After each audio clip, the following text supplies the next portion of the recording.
Hola, hoy es sabadito 3 de agosto del 2019. Soy Ivette Hess y vamos a iniciar otro video en vivo. El día de hoy les quiero platicar sobre Singapur y reflexionemos un poco. ¿Realmente es la corrupción el mal de males de cualquier país? Veamos y analicemos qué sucedió en Singapur y veamos también si en México pudiésemos replicar modelos como sucedió allá. Ahorita en Singapur es toda una potencia, ahorita se ven Rolls Royce, jets privados, alto nivel de vida, pero no siempre fue así. Yo escribí una columna para un periódico y quiero compartirles algunos de los datos que estuve investigando. Y la titulé Medidas drásticas para problemas drásticos. Y vean ustedes por qué. Les comentaba, ahorita Singapur pues rascacielos, jets privados, Rolls Royce, es el cuarto país más rico del mundo, apenas después superado por Qatar, Luxemburgo y Macao. Y esto pues es por el poder adquisitivo de su población. Ahorita es conocida como la perla de Asia y es una diminuta ciudad, realmente tiene 5 millones de habitantes, pero es actualmente uno de los centros financieros más importantes del mundo. Y es un lugar que produce más y más millonarios y además ya se ha vuelto un lugar costosísimo para vivir. Pero ¿saben qué pasa? Hace medio siglo, hace no tanto, era un país muy pobre, pero verdaderamente pobre, con muy pocos recursos y la verdad es que su futuro no era nada promisorio.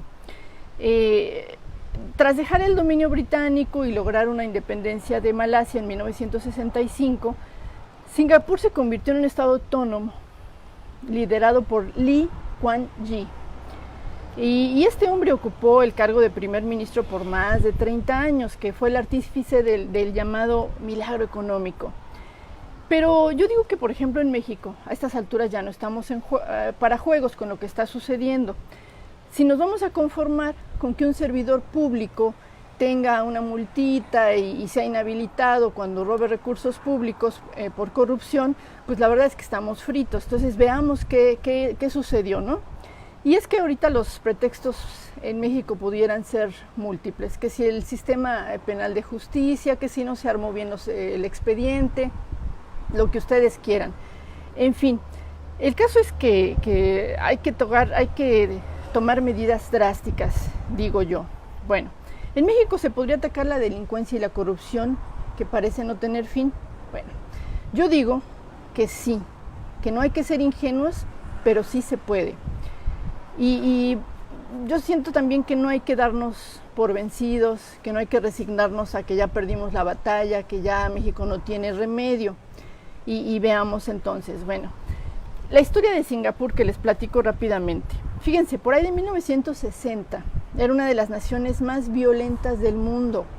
Ocupaba uno de los lugares con el más alto índice de criminalidad. O sea, hoy quien va a Singapur no podría creer lo que se veía hace unos cuantos años.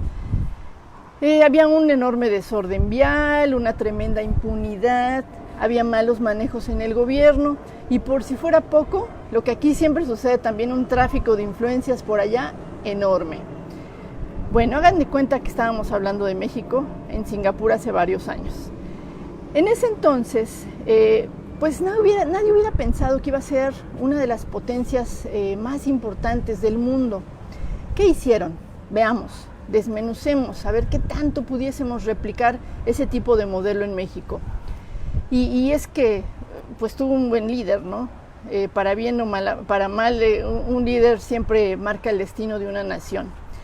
En 2004 llegó Lee Hsien Loong al poder. Él diseñó un amplio programa de reformas para sacar a Singapur. Imagínense cómo lo describió su líder en ese momento. Decía que era un pozo negro de la miseria y de la degradación. Digo, ya para que lo reconozca su propio líder, ¿no? Y lo convirtió en un país industrializado y moderno, bajo un modelo capitalista con un férreo control estatal.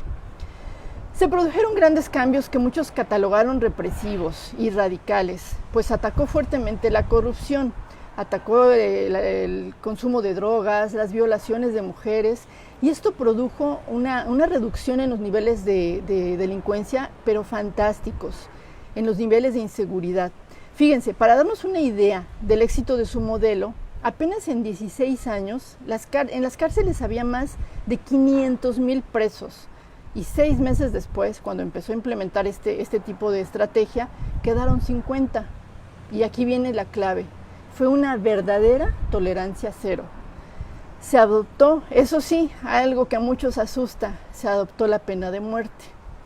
El trabajo forzado para los criminales confesos y para los narcotraficantes y violadores probados, y los que eran repetitivos, de plano era la pena de muerte, ahí no se andaban con medias tintas. El contrabando y la posesión de drogas también originaron cadenas perpetuas o pena de muerte. Pero el gobierno fue más lejos todavía, no crean que esto ya fue lo único que hizo. Fue muy restrictivo. Se decretó que a toda figura pública corrupta, políticos, policías, militares, fueran condenados a muerte. O sea, no nada más narcotráfico, violadores, policías, políticos y militares.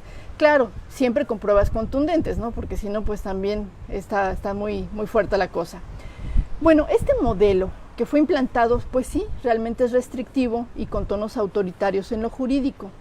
Pero estas medidas al final lograron su objetivo, que era forzar un cambio de postura en la conducta del ciudadano, así como obviamente pues en los servidores públicos de todos niveles.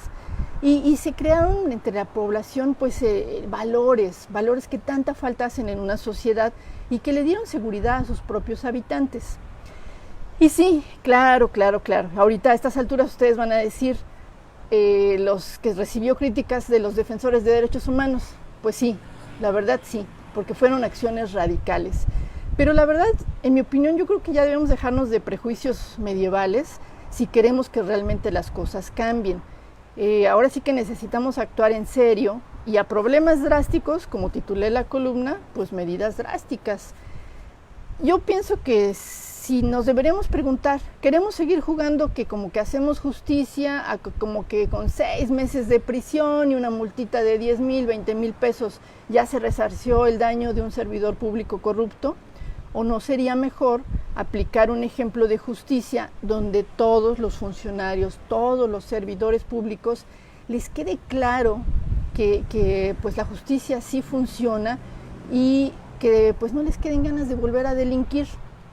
Fíjense, después de todo lo que les platiqué de esta historia de pobreza y de suciedad en Singapur hace varios años, hoy Singapur es uno de los países más educados, más prósperos y más seguros del mundo. Una renta per cápita de las más altas de Asia y en la escala mundial, de hecho. Goza internacionalmente, imagínense, de los índices más bajos de criminalidad y también de violencia entre los países asiáticos y en el mundo. Singapur posee ahorita una economía de mercado libre, es próspera, se caracteriza por un entorno abierto, tiene precios estables y uno de los PIB per cápita más altos del mundo. Junto con Hong Kong, Corea del Sur y Taiwán, se considera Singapur uno de los 4 tigres asiáticos.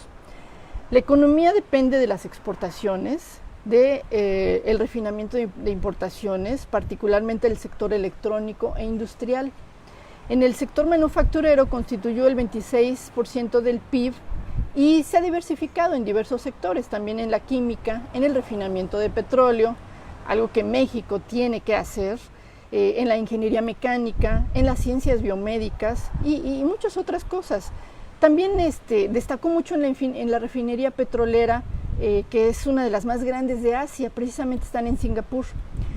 La reputación de este país como un centro de turismo médico, fíjense, también aquí el turismo médico se ha estado tratando de impulsar mucho en Quintana Roo y en varias partes de México, también en Tijuana, y a veces los gobiernos no le dan toda la atención posible. Así que yo me pregunto, ¿no sería suficiente ejemplo a seguir? ¿Cuánto más bajo tendremos que caer como para implementar medidas que realmente tengan resultados? Los modelos exitosos sí existen, solamente tendríamos que replicarlos. Bien, amigos, saben que tengo el canal de YouTube. Con mucho gusto pueden compartir este video con tus amistades y si quieren suscribirse, con mucho gusto. Aquí desde Cancún. Nos vemos en una próxima.